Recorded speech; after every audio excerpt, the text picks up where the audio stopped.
مغربی بنگال اور آس پاس کے علاقوں میں ایسے کئی مدارس ہیں جن کی ایک اہم مالی مدد قربانی کے بعد ملنے والے جانوروں کے چمڑوں سے ہوتی ہے۔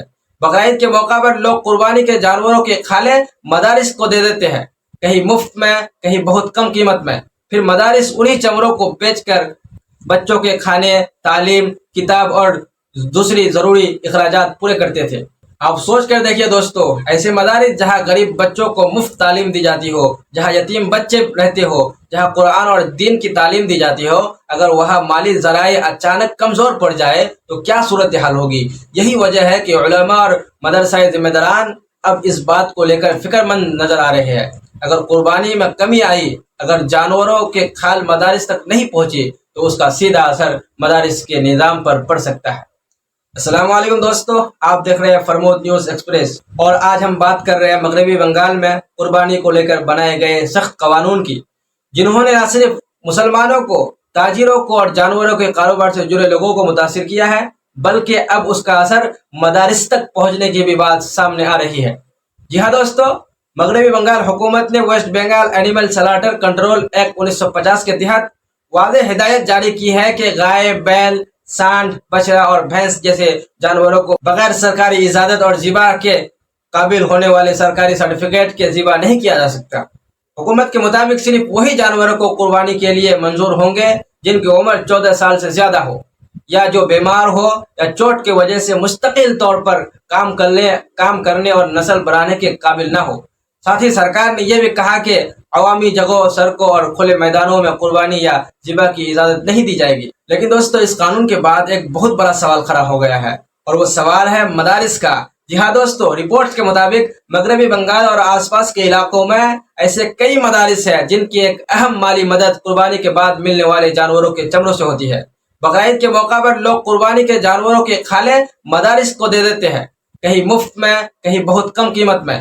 پھر مدارس انہی چمڑوں کو بیچ کر بچوں کے کھانے، تعلیم، کتاب اور دوسری ضروری اخراجات پورے کرتے تھے۔ آپ سوچ کر دیکھیے دوستو، ایسے مدارس جہاں غریب بچوں کو مفت تعلیم دی جاتی ہو، جہاں یتیم بچے رہتے ہو، جہاں قرآن اور دین کی تعلیم دی جاتی ہو، اگر وہاں مالی ذرائع اچانک کمزور پڑ جائے تو کیا صورتحال ہوگی؟ یہی وجہ ہے کہ علماء اور مدرسہ ذمہ داران اب اس بات کو لے کر فکر مند نظر آ رہے ہیں۔ اگر قربانی میں کمی آئی، اگر جانوروں کے کھال مدارس تک نہیں پہنچے تو اس کا سیدھا اثر مدارس کے نظام پر پڑ سکتا ہے۔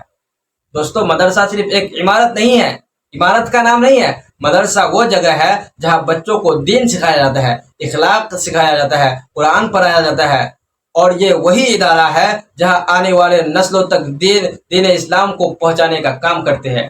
اگر مدارس کمزور ہو جائے تو آنے والے نسلوں تک ایمان، تعلیم اور دینی شعور کیسے پڑ جائے گا؟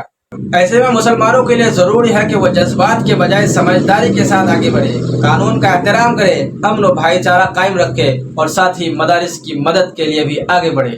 اگر ایک راستہ بند ہو رہا ہے تو دوسرا راستہ نکالنا ہوگا۔ مدرسے کو تنہا چھوڑ دینا حل نہیں ہے۔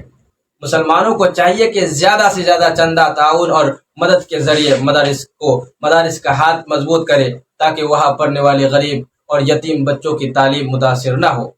اور یاد رکھنا دوستو، اسلام ہمیں صبر، حکمت اور امن کا درس دیتا ہے۔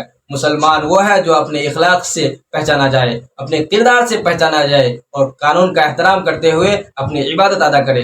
اگر کسی مسئلے کا حل سمجھداری اور اتحاد سے نکالا جائے تو وہی قوم کی کامیابی ہے۔ اور دوستو، اس معاملے میں صرف مسلمان پریشان نہیں ہیں، بلکہ ایسے کئی ہندو بہنیں بھی ہیں جو رو کر اپنی پریشانی بیان کر رہی ہے۔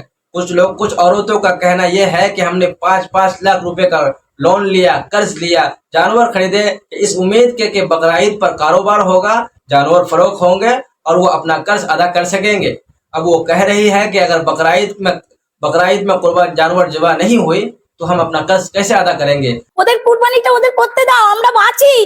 মুসলিম বা তারাও হিন্দু, তারা তো মিশছে একসাথে, আমরা তো একসাথে আছি। তারা আমি কি করব? আমার এই 5 লাখ টাকা ব্যাংকে দে না, আরো বাইরে থেকে 3 টাকা করে 4 টাকা করে সুদে নিয়েছি 5 লাখ টাকা, তাতে কি করে মেটাবো? আমি কি করব? اگر ہم بقرعید میں اپنے جانور کو، جن کو ہم سالوں سے اس کو چارہ ڈالے، ان کو پال پوس کے بڑا کیا، اگر وہ ہم بیچیں گے نہیں تو ہم اپنا قرض کیسے ادا کریں گے؟ ان کا کہنا ہے کہ ہم ہندو مسلم جو ہے مکس ہے، اسے قربانی دینے کی اجازت دینی چاہیے۔